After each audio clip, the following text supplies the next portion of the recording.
Auckland. Kiwi FM. The Radio Wammo Breakfast. Look at the economy.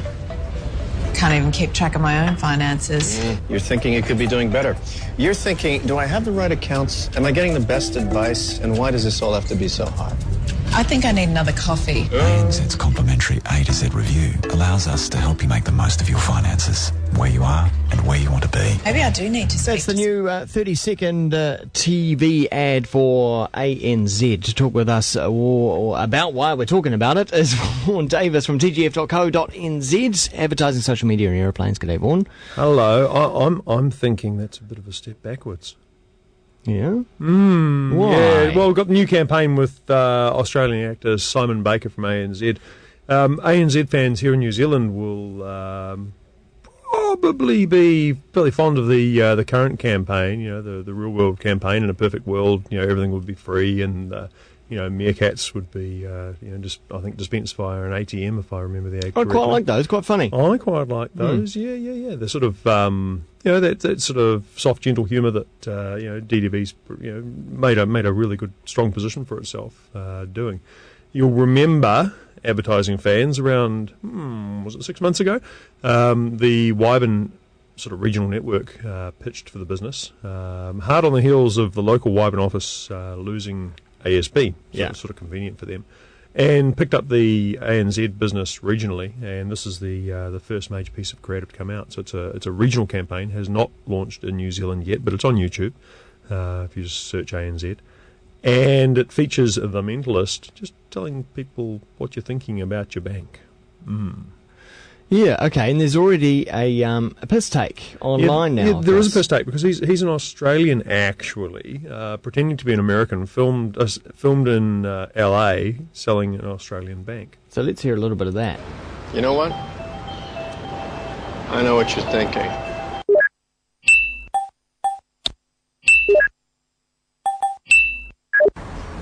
You're thinking, why is Simon Baker doing an American accent in an Australian ad?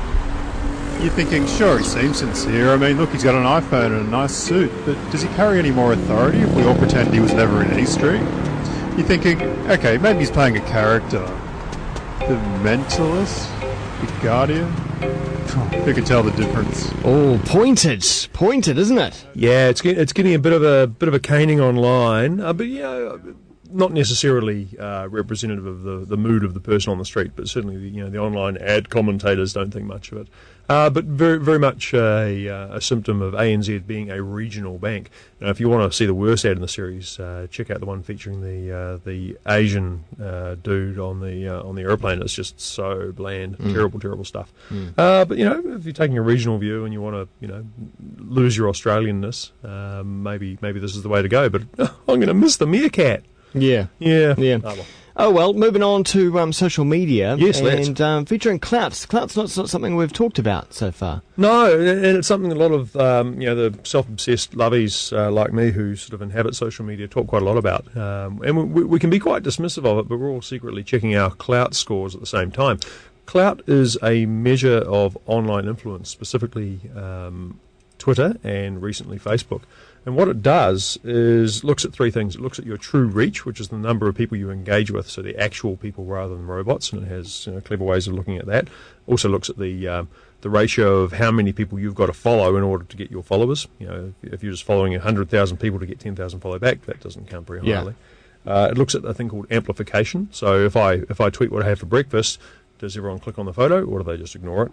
And finally, it sort of adds another layer of influence, which is how influential are those people who you are influencing. So, if all my followers are nobodies, which you're not, followers, you're not, I get a low Klout score, and if they're all really important people, I get a high Klout score. It's another word for e-penis. E-penis. That's I haven't right. heard of e-penis. I remember when Twitter first came out, e-penis was actually the first term for something like this. Yeah, and there was a website called that. Yeah. I mean, it's interesting and it's addictive, and you can't not look at it, but you can game it, and people do. people go out and. But hang on, why in the first place? Well, who cares about a Klout score, and why? I think people who brands should care. I think it's a good. Go back to being a bank, right? If I were a bank and I was going, okay, how actively and effectively am I engaging my online audience?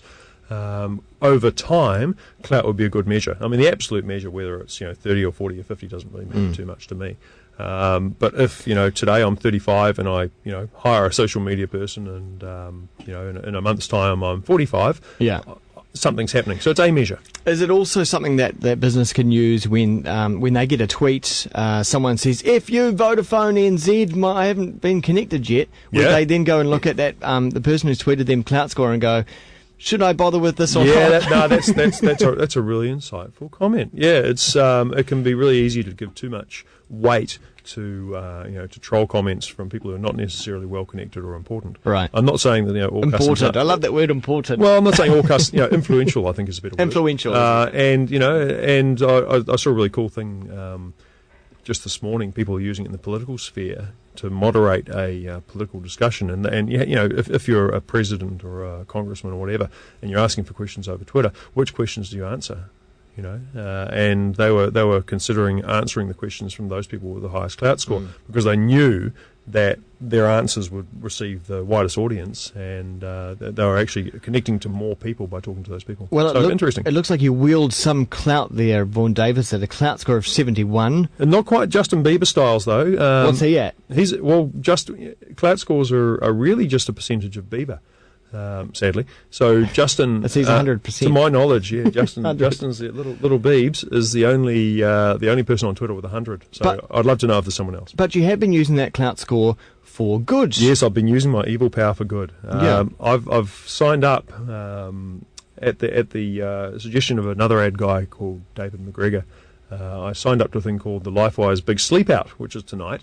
And it's an event in support of a trust that aims to end homelessness in New Zealand. And I'm interested in learning about that. I don't know much about the causes and sort of symptoms. Well, I know what the symptoms are. You're homeless, but I don't know much about the causes of homelessness. So I'm looking forward to learning about that. But the main thing I'm doing is with about 50 other people, ranging from Dick Hubbard to Mark Ellis to me. Sleeping in the AUT quad tonight, freezing our nuts off and raising money. Crikey, you had a goal of $1,000, but you've raised $2,467. I think the goal was just the preset. I didn't bother changing it. But what I've decided to do is it's my observation that not a lot of homeless people have expensive down sleeping bags that are rated to 6 degrees below zero, like mine. And we're all allowed to take sleeping bags and what we used to call pufter pads in the tramping days, sleeping mats. So I've decided to auction off my sleeping bag. So it's on Trade Me at the moment. Hopefully it's a hot auction by now, or a cool auction as they call it. If you just search $1,000 sleeping bag, you can buy my sleeping bag for $1,000. Cool. And if you buy it, I'll do the event tonight without a sleeping bag. Yeah. And if, you can have the sleeping bag too if you want for your $1,000. And either it's buying outright, actually. So you haven't. It's not an auction. It's. Well, no, it's an auction. Start price is $1,000. Yeah, okay, no reserve. All right. Yeah. And the auction closes at 6:30, I think. So I'll know in time for bedtime whether or not I've got a sleeping bag. So I'll take it with me, and you can have the sleeping bag if you want it. But either way, $1,000 goes to the charity if anyone bids. But you don't have to have $1,000. Just Google Big Sleep Out, and you can find your way to make a donation. To any of the people there, in fact. I'd love it if it was me. Using a credit card takes about a minute. Really cool. Good cause. And finally, it can't be this feature, advertising social media without aeroplanes. It can't be, no. This is cool. This is the world's most expensive iPad accessory. It's called an iCub. Yeah, it's called an iCub. And what this is a cute little aeroplane. It's a sort of quite a grunty aeroplane, a bush aeroplane, so it can go on the dirt tracks. The sort of thing you'd see on Alaska bush pilots if you watch programs like that. But the special thing about it, and you can see, the video doesn't really show it, but the stills do. Instead of a sort of central instrument panel, it's got an iPad. So built in is an iPad which you can flip between looking at your engine instruments or your flight instruments. And not so long ago, the idea of a glass cockpit was the domain of Boeing 747s and Airbus 380s. But now anyone can have one. And in fact, I use my iPad to navigate my airplane as well. Amazing. This is built in. This feels very risky. Well, I don't know. Yes and no. I would have said that 10 years ago. But now I think your iPad probably has less chance of failure than those mechanical gauges. So what is the iPad doing? Is it's searching for weather events? It can do. It's all down to the apps. I mean, the iPad does nothing. But for $50, you can get an app that will navigate you. So it'll provide GPS position and overlay that on a map.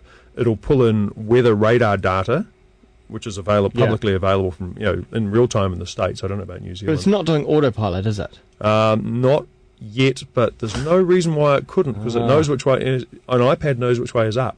Okay, so it can do attitude and artificial horizon and that stuff. So it could do autopilot. It probably couldn't do it legally, but You'd probably trust an iPad over an Android tablet. Oh, let's not get into that particular dog fight. But I mean, the weather radar is fantastic. I mean, normally I don't know how much a weather radar costs for your airplane, but little airplanes certainly don't have them because they cost as much as an airplane. Yeah. But now, if you've got an internet connection and an iPad, this thing can pull the data and display it on your screen. And who needs weather radar in your nose when you're getting it via the iPad for a $50 app? Indeed. Amazing. Cool. Yeah. All right. Well, thanks very much for that. You can find this chat as a video once more up at kiwifm.co.nz and also over at tgf.co.nz. Vaughn Davis, thanks very much.